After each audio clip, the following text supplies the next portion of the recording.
안녕하세요. 가정의학과 한서준입니다. 이건 절대 놓치시면 안 됩니다. 요즘 진료실에서 가장 자주 듣는 말이 있습니다. 선생님, 예전보다 몸이 자꾸 붓고 피곤해요. 100세까지 건강하게 살 수 있는 방법 정말 없을까요? 저 역시 이 질문을 받을 때마다 늘 고민했습니다. 그런데 35년 동안 환자들을 보며 한 가지 분명하게 깨달은 점이 있습니다. 유독 잔병 치레 없이 건강하게 오래 사는 분들에겐 아주 단순하지만 꾸준히 지켜온 공통 습관이 있다는 겁니다. 바로 아침 생강 한 조각이었습니다. 강원도 원주에 사는 78세 김말순 어르신도 그랬습니다.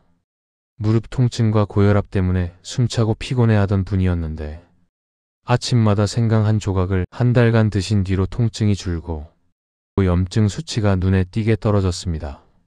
혈관 기능 검사에서는 실제 나이보다 8년이나 젊게 나오기까지 했죠. 저도 결과를 보고 깜짝 놀랐습니다. 그래서 오늘은 100세 넘게 병 없이 산 비결, 의사도 몰래 실천한 생강 한 조각의 기적, 이 주제를 깊이 있게 다뤄보겠습니다. 이 영상을 끝까지 보시면 생강을 언제, 어떤 방식으로, 어느 정도 섭취해야 100세 넘게 병 없이 살 수 있고 항염, 혈관 개선, 면역력 강화 효과를 최대치로 끌어올릴 수 있는지 누구나 바로 실천할 수 있는 실전 루틴을 확실하게 알려드릴 겁니다. 본격적으로 시작하기 전에 구독과 좋아요는 무료이며 여러분의 건강을 지키는 데 큰 힘이 됩니다. 한번 눌러주시고 그럼 시작하겠습니다. 이제부터는 그 근거가 얼마나 명확한지 실제 환자 사례와 의학적 데이터로 더 깊게 말씀드리겠습니다. 저는 생강을 단순히 건강에 좋은 식품 정도로 보지 않습니다. 진료실에서 환자들의 변화를 수없이 지켜보며 이 작은 뿌리가 몸속에서 일으키는 변화는 정말 놀라웠습니다. 먼저 경기도 포천에 사는 73세 박영호 어르신의 사례를 말씀드리겠습니다. 이분은 손가락 관절염 때문에 아침마다 손가락이 굳어 있었고 컵 하나 잡기도 힘든 날이 많았습니다. 약은 부작용이 걱정되고 물리치료는 잠깐만 나아졌다가 금방 원래 상태로 돌아오는 악순환이 반복됐습니다. 그래서 저는 생강 한 조각을 매일 일정한 시간에 섭취하도록 권했습니다. 그리고 4주 뒤 아침 강직 시간이 40분에서 10분 이하로 줄었습니다. 손가락이 스스로 풀리는 느낌이 든다며 크게 놀라셨습니다. 더 중요한 건 염증 수치가 9.9에서 3점대로 떨어졌다는 결과였습니다. 이 정도 변화는 자연식품만으로는 흔히 보기 어렵습니다. 방금 들으신 변화는 시작에 불과합니다. 이제부터 설명드릴 혈관 나이를 되돌리는 원리가 오늘 내용의 핵심이니 절대 중간에 멈추지 마세요. 생강이 염증을 조절하는 가장 중요한 이유는 진저롤이라는 성분 때문입니다. 진저롤은 몸속에서 염증을 일으키는 경로를 차단해주는 역할을 하는데 특히 COX이라는 효소의 활성을 억제합니다. 이 효소는 염증 반응이 발생할 때 가장 먼저 반응하는 통로입니다. 따라서 진저롤이 COX2를 억제하면 붓기가 줄고 통증이 완화되며 혈관 내벽의 자극이 감소합니다. 이 과정은 결국 혈관의 탄성을 회복시키는 중요한 계기가 됩니다. 혈관 탄성이 좋아지면 혈압의 출렁임이 줄고 머리가 무겁던 증상도 가벼워집니다. 걷다가 숨이 차던 분들도 움직임이 훨씬 편안해지는 경우가 많습니다. 서울 도봉구에 사는 68살 전순자 어르신도 비슷한 케이스였습니다. 검사 결과 혈관 나이가 실제 나이보다 12살이나 높았고 걸을 때마다 가슴이 두근거리며 쉽게 지쳤습니다. 저는 이분에게 아침 생강과 점심 생강 루틴을 함께 권했습니다. 기상 직후 따뜻한 물 한 컵, 생강 한 조각을 천천히 씹는 것, 그리고 점심 식사 후에 아주 소량의 생강을 추가로 섭취하는 방식이었습니다. 6주 뒤 재검을 했을 때 혈관 나이는 실제 나이보다 3살 젊은 수치로 나왔습니다. 혈관 탄성 수치도 34에서 48로 상승했습니다. 약물 변화는 없었는데 생강 루틴만으로 나온 결과였습니다. 지금 말씀드린 원리는 절반입니다. 잠시 후 생강을 먹는 방식에 따라 효과가 왜 크게 달라지는지 환자 사례와 검사 데이터를 바탕으로 더 정확하게 알려드릴 테니 집중해서 들어주세요. 생강의 효과가 사람마다 다르게 나타나는 이유는 의외로 단순합니다. 어떤 시간대에 먹는지, 얼마나 먹는지, 생강을 어떤 상태로 섭취하는지, 그리고 본인의 위장 상태가 어떤지에 따라 효과가 완전히 달라집니다. 예를 들어 생강을 공복에 먹으면 흡수율은 높아지지만 위장이 약한 분에게는 자극이 될 수 있습니다. 식후에 먹으면 흡수율은 조금 떨어져도 속은 훨씬 편안합니다. 또한 생강을 생으로 씹었는지, 따뜻한 물에 우려 마셨는지, 말린 생강인지, 가루 생강인지에 따라서도 체감 효과는 달라집니다. 제가 환자 상태에 맞춰 생강을 추천할 때는 관절 통증이 심한지, 소화가 약한지, 피로가 계속되는지, 붓기가 잦은지 등을 모두 고려합니다. 예를 들어 관절 통증이 심한 분은 생강의 항염 효과가 빠르게 나타나는 아침 루틴을 강조하고, 소화가 약한 분은 점심 식사 후 생강차 형태를 권합니다. 피로가 심한 분은 아침 루틴에 더 중점을 두고, 손발 저림이 심한 분은 따뜻한 생강물을 소량씩 나누어 마시는 방식을 안내합니다. 여기에서 핵심은 분명합니다. 생강의 효과는 실제로 존재하고 이는 수많은 사례와 데이터로 확인됩니다. 하지만 섭취 시간과 방식에 따라 그 효과는 크게 달라진다는 사실입니다. 생강이 왜 혈관과 관절, 면역, 소화 기능에 직접적인 도움을 주는지 구체적인 근거를 말씀드렸습니다. 이제부터는 많은 분들이 가장 궁금해하는 부분을 설명드리겠습니다. 그렇다면 생강을 어떻게 먹어야 가장 효과가 큰가요? 이 질문에 대해 저는 환자분들을 진료하며 누적된 경험을 바탕으로 가장 실전적인 루틴을 정리해드리고자 합니다. 생강은 먹기만 한다고 효과가 나타나는 식품이 아닙니다. 시간, 양, 상태, 체질, 이 네 가지가 맞아떨어질 때 비로소 생강의 항염 작용과 혈관 개선 효과가 크게 나타납니다. 그리고 이런 루틴을 제대로 지킨 환자분들은 거의 모두 컨디션과 염증 수치에서 체감 변화를 경험했습니다.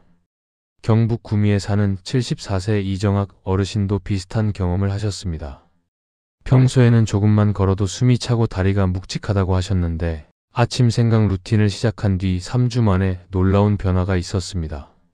혈압이 안정됐고 계단을 오를 때 숨이 덜 차고 다리의 묵직함이 크게 줄었다고 말씀하셨습니다. 검사에서는 염증 수치가 확실히 떨어졌고 혈관 탄성 수치도 눈에 띄게 개선됐습니다. 이정학 어르신은 생강이 이렇게 큰 차이를 만들 줄 몰랐다며 가장 먼저 루틴을 계속하겠다고 하셨습니다. 생강을 섭취해야 하는 가장 중요한 시간은 아침입니다. 아침은 밤새 쌓인 염증 물질이 가장 활발하게 움직이는 시간대입니다. 이때 생강의 진저롤이 몸속에서 빠르게 작용해 염증 반응을 진정시키고 혈관을 안정시키고 세포 대사를 활성화합니다. 아침 생강은 하루의 컨디션을 결정짓는 첫 단추라고 보시면 됩니다. 하지만 공복에 먹는 것이 모든 사람에게 맞지는 않습니다. 위가 약한 분들은 생강을 생으로 먹을 경우 속 쓰림이나 자극을 느낄 수 있습니다. 이런 분들은 반드시 따뜻한 물에 생강을 넣어 우려 마시거나 식사 직후에 섭취하는 방식으로 조절해야 합니다. 생강을 생으로 씹는 것이 흡수율은 가장 높지만 위장의 부담을 고려해 루틴을 조정하는 것이 중요합니다. 기본 아침 루틴은 간단합니다. 기상 직후 따뜻한 물 한 컵을 마시고 10분에서 20분 뒤 손톱만 한 크기의 생강 한 조각을 천천히 씹어 삼키는 것입니다. 이 방식은 진저롤 흡수율이 높으면서도 속 자극을 최소화할 수 있습니다. 씹는 것이 어렵다면 잘게 썬 생강을 삼키는 방식도 무방합니다. 하지만 가루 생강은 흡수율의 편차가 매우 크기 때문에 가급적 생강 그대로를 사용하는 것이 좋습니다. 아침 루틴만으로도 붓기, 소화, 관절의 뻣뻣함, 피로감, 이 네 가지가 확실히 줄어드는 경우가 많습니다. 그래서 첫 달은 아침 루틴을 우선적으로 잡아두는 것을 권합니다. 지금부터 말씀드릴 시간대 루틴이 생강 효과의 70%를 결정합니다. 아침 루틴만 듣고 멈추면 절반만 가져가는 셈이니 여기부터는 꼭 집중해주세요. 생강의 두 번째 중요한 시간대는 점심 직후입니다. 점심 식사 후에 생강을 아주 소량 섭취하면 소화 기능을 촉진하고 식후 더부룩함을 완화하는 데 매우 효과적입니다. 특히 식후 피로가 쉽게 찾아오는 분들은 점심 생강 루틴을 통해 오후 컨디션이 안정적으로 유지되는 경우가 많습니다. 이때의 양은 아침보다 확실히 적어야 합니다. 작게 썬 생강을 한 조각 삼키는 방식이 가장 무난합니다. 뜨거운 물에 생강을 넣어 마시는 방식도 좋습니다. 저녁 시간대는 조금 다르게 접근해야 합니다.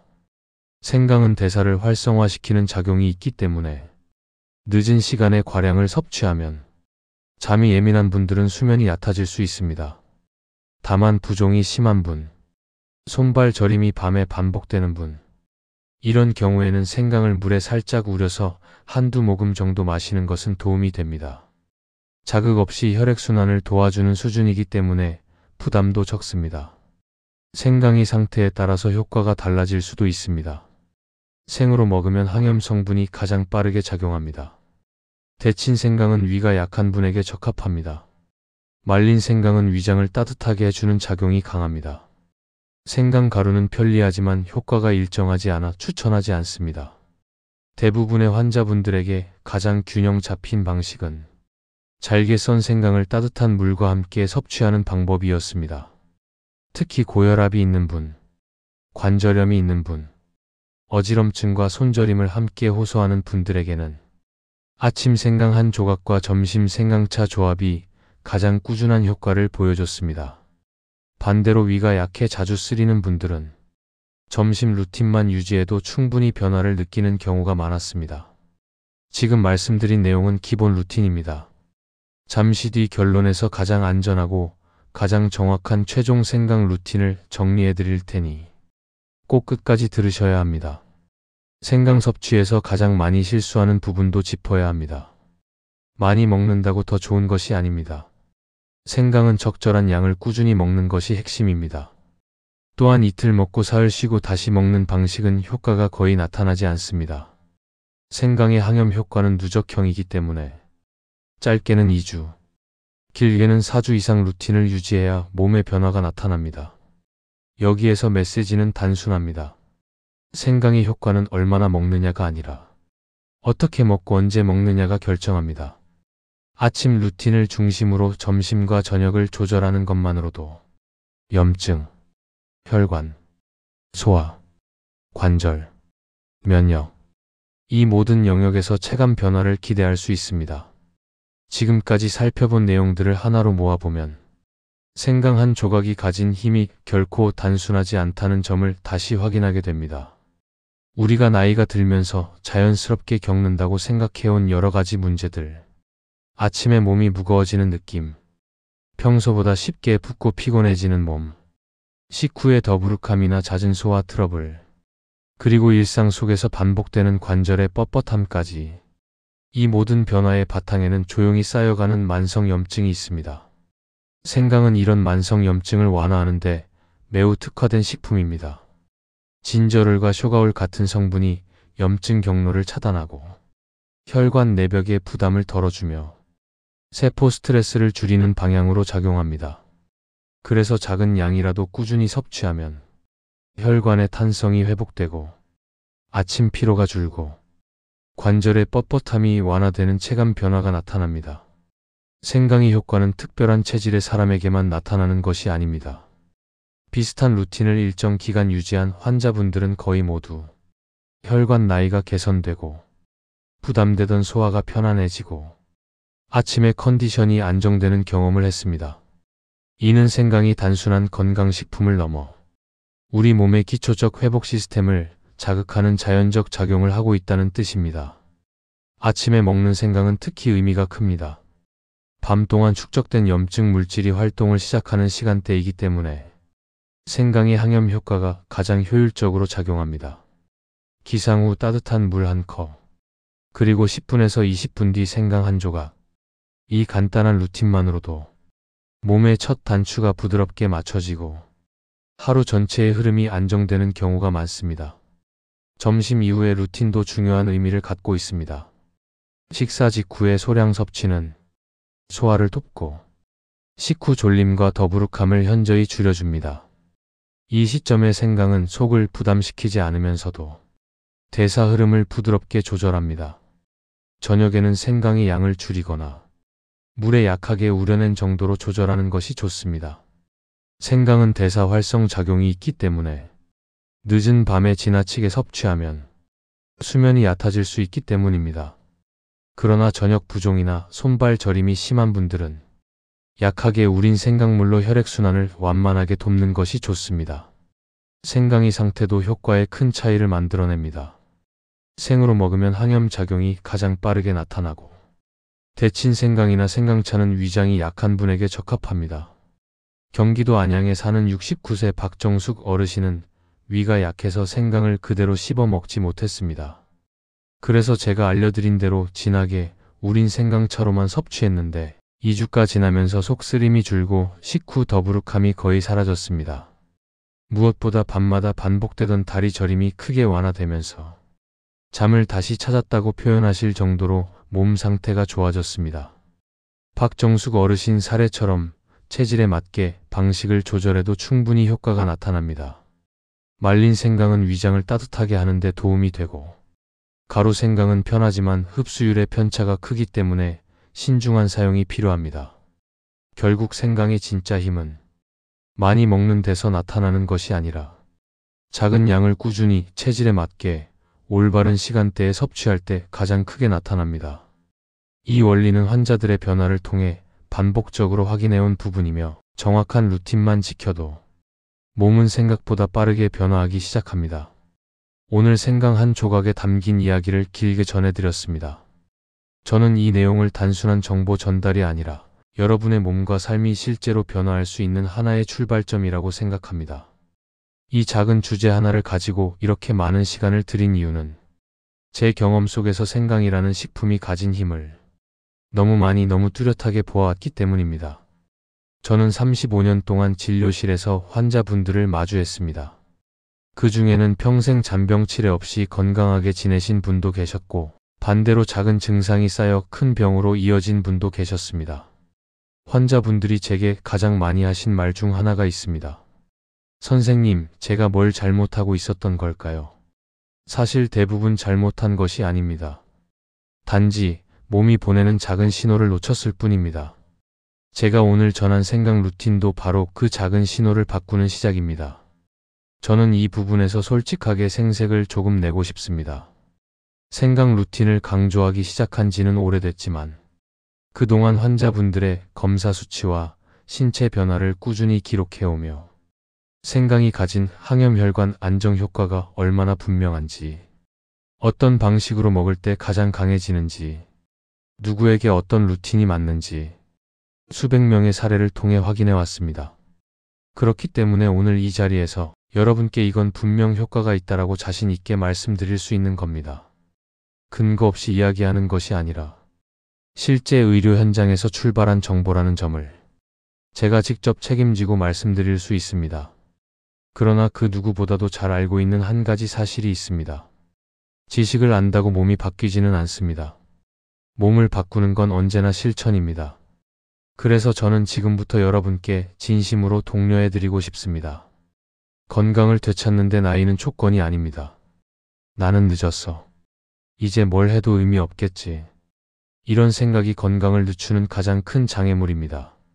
저는 80이 넘은 분들이 2주에서 3주 만에 아침에 피로가 줄고 계단을 오르는 속도가 좋아지고 소화가 편안해지는 변화를 직접 보아왔습니다. 80도 바뀌는데 여러분은 당연히 바뀝니다. 몸은 나이를 기준으로 움직이지 않습니다. 좋은 자극을 주면 언제든 회복하는 쪽을 선택합니다. 여러분의 몸도 예외가 아닙니다. 이제 저는 마지막으로 여러분이 바로 실천할 수 있는 명확한 제안을 드리고 싶습니다. 그 제안은 아주 단순합니다. 오늘부터 아침 생강 루틴을 시작해보는 겁니다. 기상 후 따뜻한 물을 한 컵 마시고 10분에서 20분 뒤 손톱만 한 생강 한 조각을 천천히 씹어 넘기세요. 이 한 가지가 밤새 쌓인 염증을 가라앉히고 혈관을 편안하게 만들고 관절의 뻣뻣함을 완화하는데 예상보다 훨씬 빠르게 효과를 줍니다. 만약 속이 약하다면 생강을 생으로 먹는 대신 뜨거운 물에 3분에서 5분 우려서 생강차로 드셔도 좋습니다. 이 방법은 진저로리 쇼가올로 일부 바뀌면서 흡수율은 조금 줄어도 위 부담이 훨씬 적어집니다. 그래서 시니어 분들에게 가장 안전한 방식이기도 합니다. 점심에는 한 조각을 매우 작게 줄여서 식사 직후 따뜻한 물과 함께 섭취하시면 됩니다. 이 간단한 방법만으로도 식후 더부룩함과 졸림이 줄어들고 오후 피로가 확실하게 개선됩니다. 그리고 가능하다면 일주일 동안 몸의 변화를 기록해 보세요. 오늘의 컨디션, 소화 상태, 붓기, 관절 느낌, 이 네 가지를 짧게 메모하는 것으로 충분합니다. 몸은 변화에 익숙하지 않기 때문에 기록을 통해 변화가 훨씬 더 선명하게 보입니다. 2주만 지나면 아, 정말 달라지고 있구나. 이 감각이 스스로 느껴질 겁니다. 생강 한 조각이라는 작은 루틴은 당장 대단한 변화를 만들지는 않을지도 모릅니다. 하지만 그 작은 루틴을 꾸준히 성실하게 일정하게 이어가면 몸은 조용히 그러나 굉장히 깊은 변화로 보답합니다. 혈관은 부드러워지고 관절은 편안해지고 아침의 무거움은 가벼워지고 하루의 흐름이 안정됩니다. 저는 오늘 이 영상을 보신 여러분께 정말 진심을 담아 말씀드립니다. 당신의 몸은 여전히 회복할 수 있습니다. 당신의 혈관도, 당신의 관절도, 당신의 면역력도 오늘 이 순간부터 다시 회복을 시작할 수 있습니다. 그 시작은 결코 거창하지 않습니다. 그저 생강 한 조각일 뿐입니다. 하지만 그 작은 한 조각이 당신의 내일을 바꾸고, 당신의 다음 달을 바꾸고, 당신의 다음 해를 바꿉니다. 건강은 결국 지켜내겠다는 의지와 작은 습관 하나의 꾸준함에서 완성됩니다. 오늘 이 영상을 들으신 여러분이라면 그 변화를 누구보다 먼저 시작할 준비가 되어 있습니다. 오늘 내용이 건강에 도움이 되셨길 바랍니다. 한서준이었습니다. 감사합니다.